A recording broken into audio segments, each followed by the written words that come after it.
Hello friends, Happy Christmas, Happy New Year, or Happy New Year and Happy Christmas. It depends on your mood and on your beliefs. Today we'll talk about the political year in Ukraine, about the trends, about the process which were with us during this year. So it should be a long video. Sit down, comfortable, and let's start.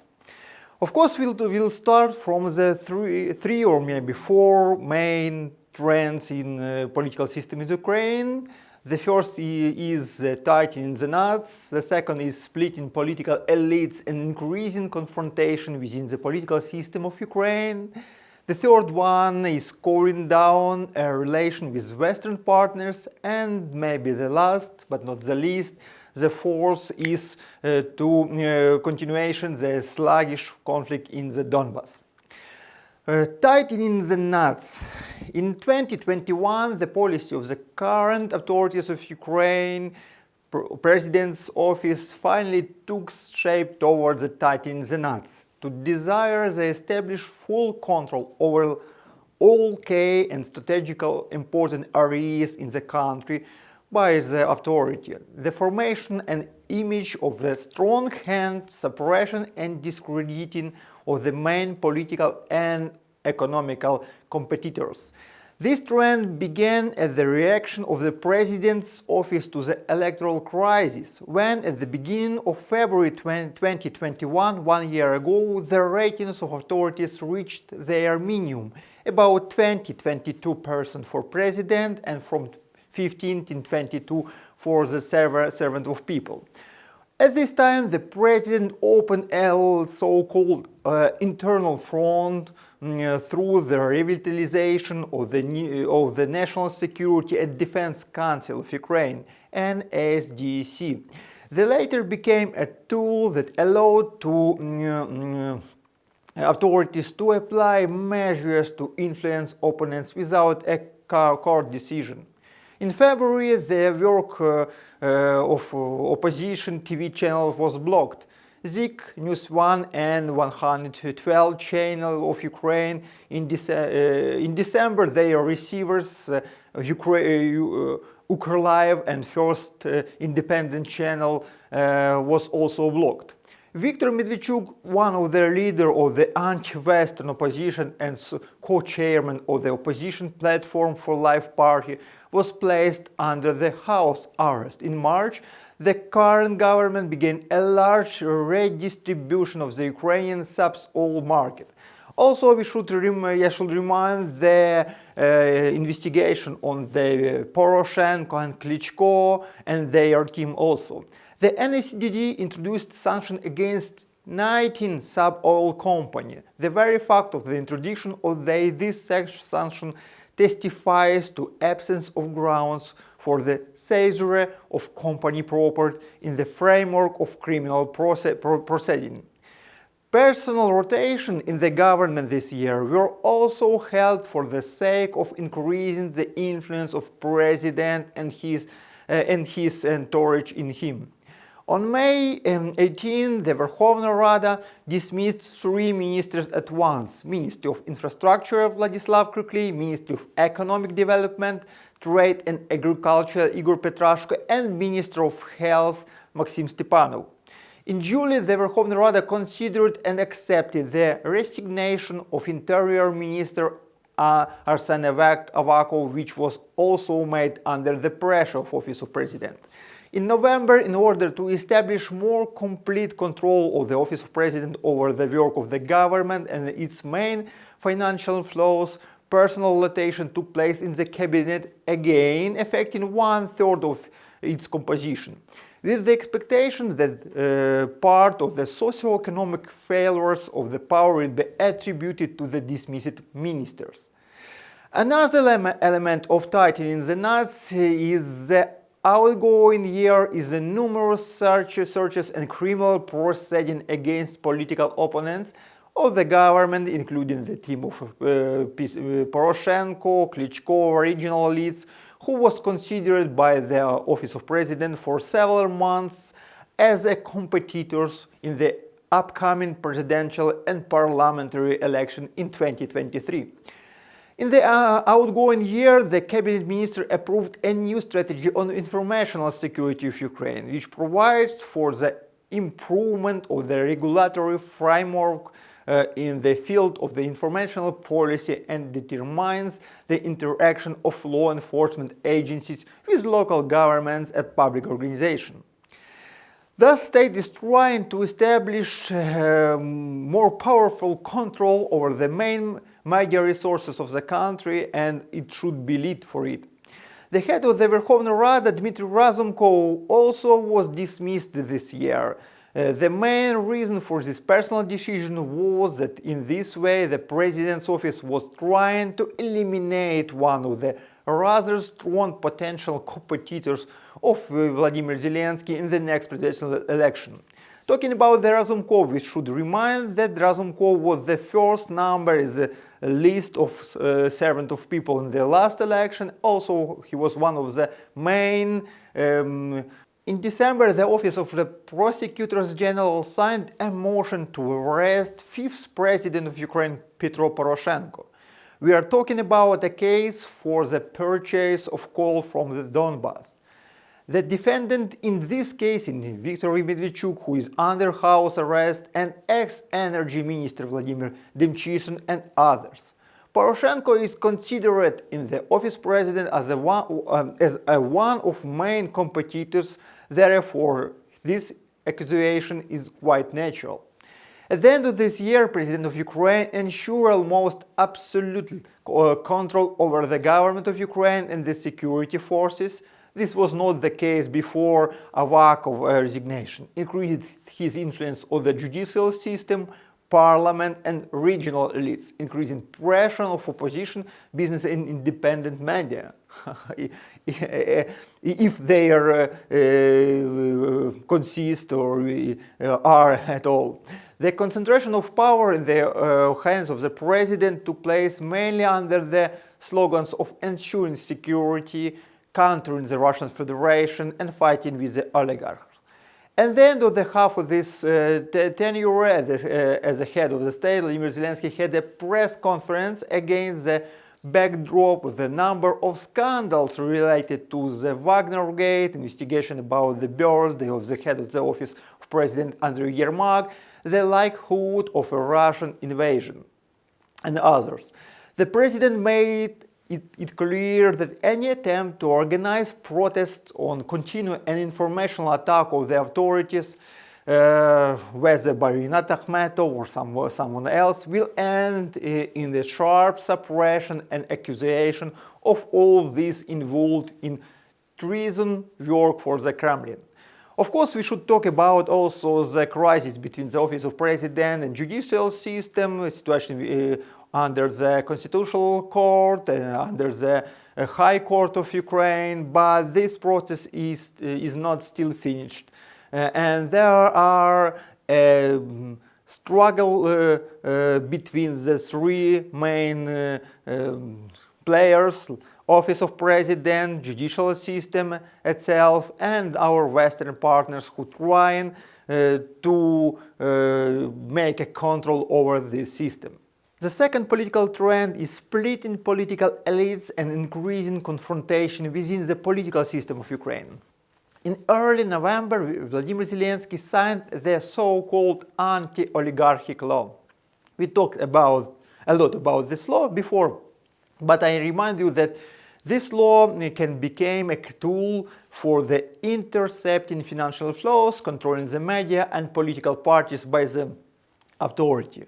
By this law, the Office of President pursues three main goals. The first one is wish to obtain electoral points because oligarchs in Ukraine are very unpopular. The second is to imitate the fulfillment of the requirements of Western partners, which also support anti-oligarchic measures in Ukraine. And the third is to redistribute assets from disloyal representatives of big business to loyal ones.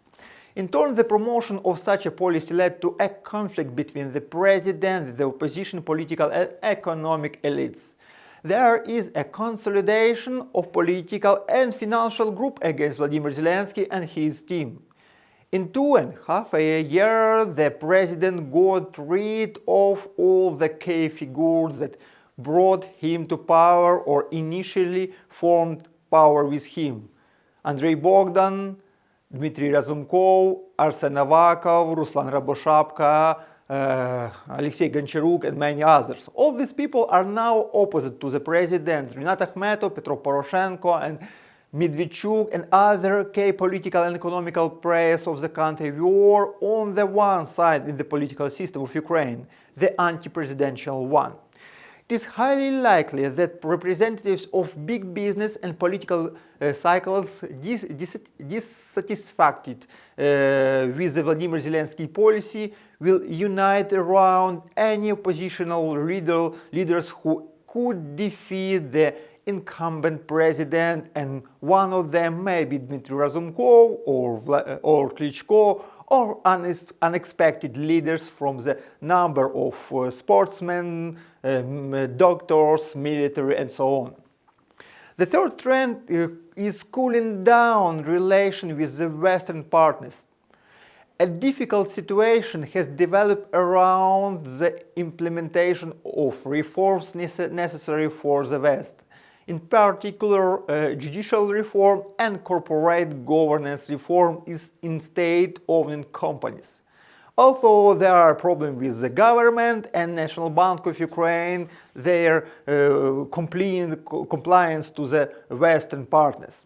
In general, Western partners have repeatedly criticized the Ukrainian authorities, which mainly concern to the fight against corruption and insufficiently prompt implementation of the requirements for reforms, violation of the human rights associated with the rampant radicalism. International experts demand, and international experts and G7, it's like a special council for Ukraine, demand the earliest possible implementation of judicial reform according to their templates. Real, not nominal de-oligarchization and the preservation of the influence of Western henchmen on the largest Ukrainian state corporation. The Ukraine side in turn sabotages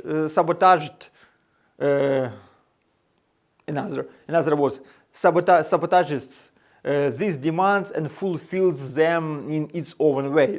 This year, the start of judicial reform was launched in connection with which the struggle for control over the Ukrainian judicial system between the Office of President, Western partners and judicial system itself. Under these conditions, the judicial corporation started its game desperately fighting for its existence and unwilling to become an instrument either in hands of President's office or in the hands of Western partners. Vladimir Zelensky vetoes the law of restarting the High Qualification Commission of Judges, where the right of the decisive vote in the formation of this commission will belong to international experts. Ultimately, that Office of President hopes to share this influence on the judicial system with Western partners, pushing out of it previous group of influence of Petro Poroshenko and others. In the future, the Council of Judges was unable to elect 3 members of the Ethnic Council who should control the virtue of the members of the High Council of Justice, which blocked the main part of the judicial reform. The Office of the President does not abandon attempts to replace Sitnik as a director of National Anti-Corruption Bureau.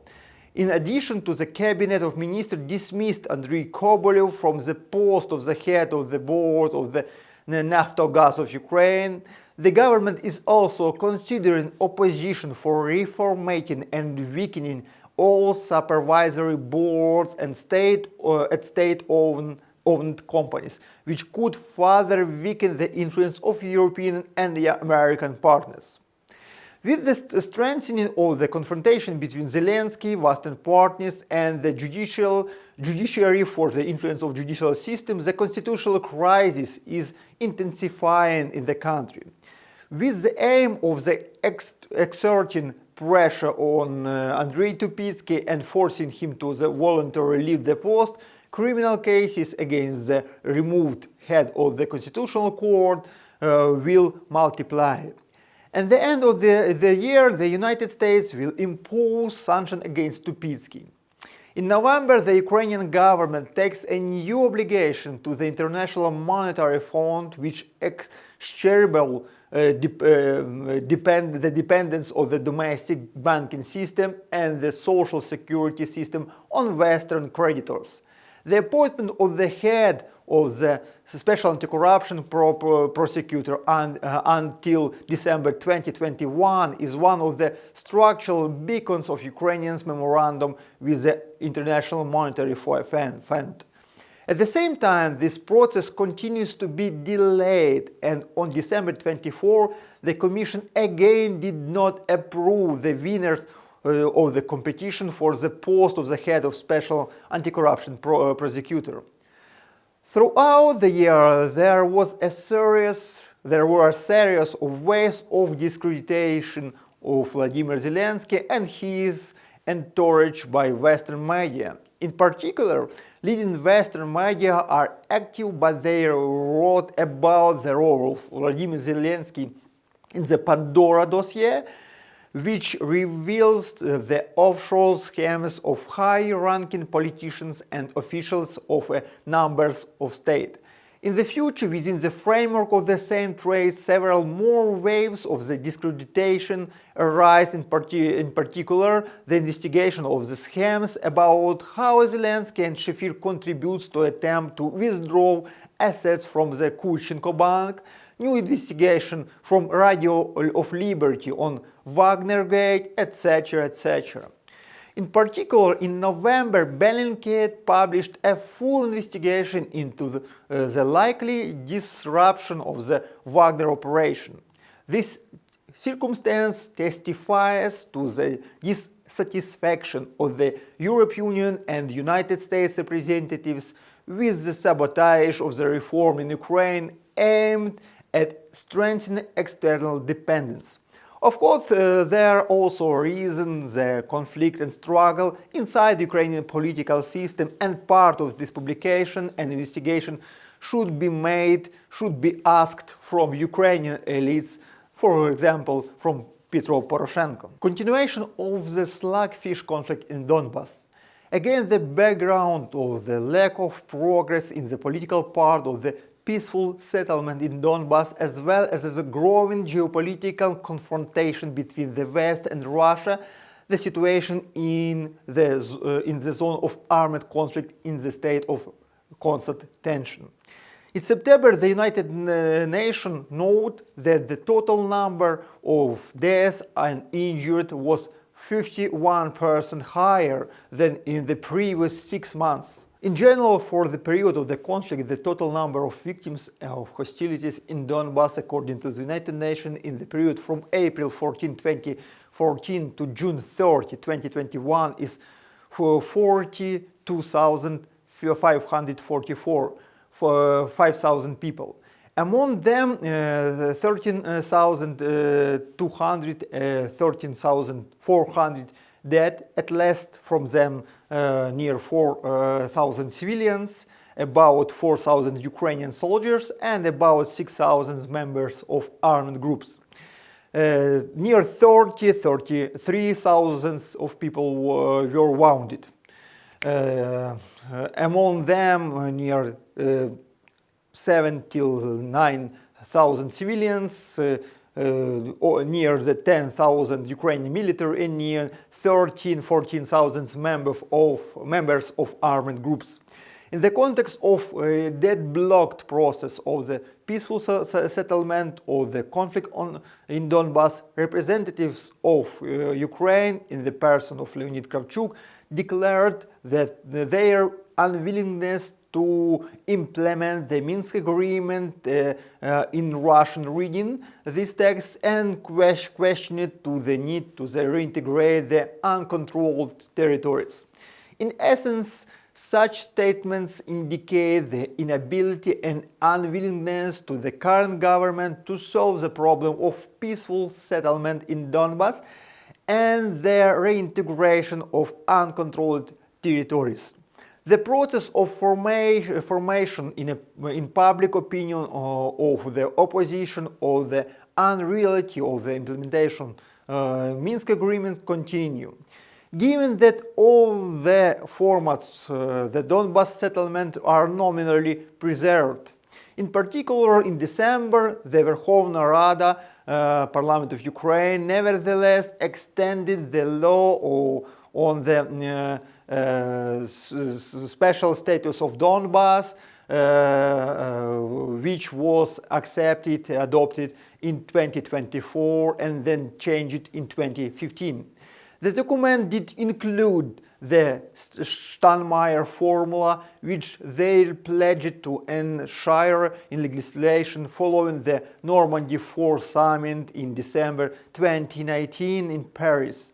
At the same time, Vladimir Zelensky makes statements about the possible holding of a referendum on the implementation of the Minsk agreements.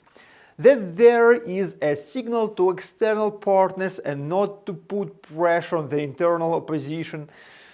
The referendum would help the president to justify himself, citing the opinion of the citizens.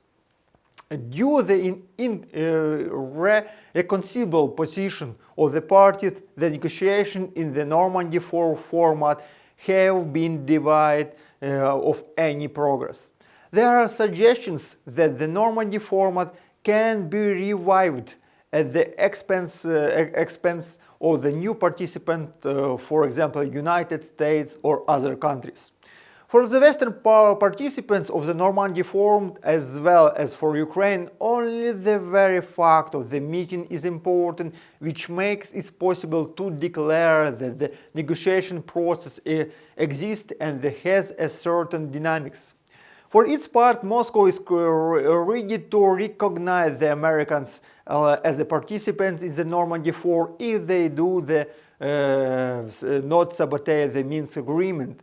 Of course, Moscow has her own read of Minsk agreement, and moreover, between the West partners and Moscow, there are a big difference in reading the process of fulfillment of this agreement, because Western partners, especially United States, support Ukraine in their in Ukrainian statement of fulfillment from Ukrainian side this agreement. Normandy format will become possible after Moscow says, after Kyiv fulfills all the agreements of this document. In addition, if a law on a transitional period is adopted, will be adopted, but I am sure that it will not be adopted, it will mean that Ukraine change their attempt to fulfill this agreement. All this is happening against the backdrop of intensification of geopolitical confrontation and negotiation between the United States and the Russian Federation in Eastern Europe, which increase the risk that the settlement of the armed conflict in Donbass will take place without the participation of the Ukrainian side, whether in the format of Russian-American agreements or direct military intervention of the Russian Federation. Another talks between the Joe Biden and Vladimir Putin, they never brought a full-fledged detente between the parties. The situation remains extremely tense. The United States continues to declare the threat of Russian invasion of Ukraine and Russia about Kyiv's intention to return the uncontrolled territories of Donbass by force. At the end of the year, the Russian Foreign Ministry published a strategic proposal of Russia to the United States and NATO on mutual security guarantees. Moscow firmly intends to protect itself from the threats associated with the expansion of the NATO bloc and its military infrastructure in the East in the recent decades for Russian Federation. Considering that the American side is unlikely to agree to give Russia the guarantees it requires in the foreseeable future, one should expect further militarization of Eastern Europe and intensification of the Russian-American confrontation in the region. Russia's proposals and the ultimatums to Western countries are also a signal to the Ukrainian leadership that in the event of Ukraine's rapprochement with NATO, Russia can make radical measures. But I hope and I think there is not bad chances to make a new agreement between Russia and West about the sphere of influence, about the principle of strategic stability, which should stabilize all Eastern Europe in this year, in 2022. Thank you, friends, for watching this vlog. I hope it was useful for you. It was not easy year. It was year of the many blackbirds in our policy. I hope that 2022 will be more optimistic, will be more progressive years. Happy year, happy New Year, Christmas. See you again.